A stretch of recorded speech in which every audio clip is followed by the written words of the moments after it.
Kristen asked me to read some Bible verses and be willing to talk about that for Easter this time of year. And the two that I was given was John chapter 19, 38 through 42, and Romans 6, 22 through 23. I'm not going to read those, but I'm just going to give some thoughts about those.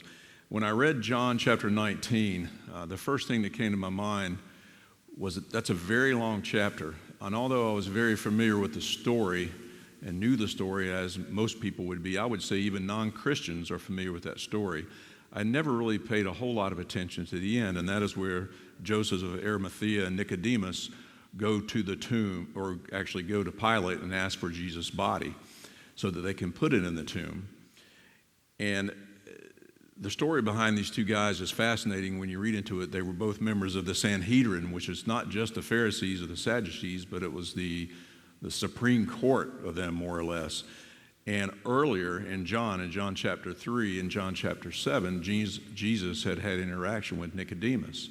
And Nicodemus was taking a step in faith. He came to him under the cover of night, and he asked the question, how can this be, when Jesus asked him about being reborn again?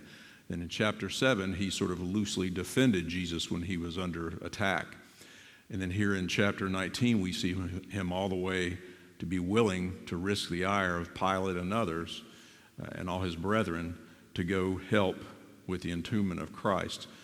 Joseph of Arimathea was very similar, a man of power. And I ask, what that must have been like for them. Something changed in their life for them to be willing to take that risk to their supposed honor, to their colleagues, to their financial situations.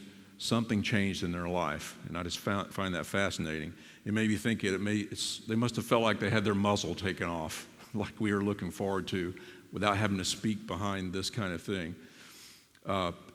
It's interesting also that Nicodemus is only mentioned in John. He's not, in the Synoptic Gospels, he's not mentioned as being there at that present. So John included him in that story for some reason. So where does this all go? The other verse is Romans 6, chapter 6, verse 22 and 23. We're familiar with that. It talks about us all being sinners and then being able to be saved for eternity, which is what Joseph of Arimathea, Nicodemus, and others saw in their future. And it always reminds me of also Romans chapter 3, verses 23 and 24. We all know 3:23, which is, we have all sinned and fall short of the glory of God. But I'm always mindful to tell people to read on to 24, and it aligns a lot with chapter 6, and that says we are justified freely through his grace, which brings redemption for us, which leads to eternity. And we don't want to leave that out. So that's what these men had in mind. Something changed in their lives, and they were willing, after Jesus was gone from this earth, to risk everything for that.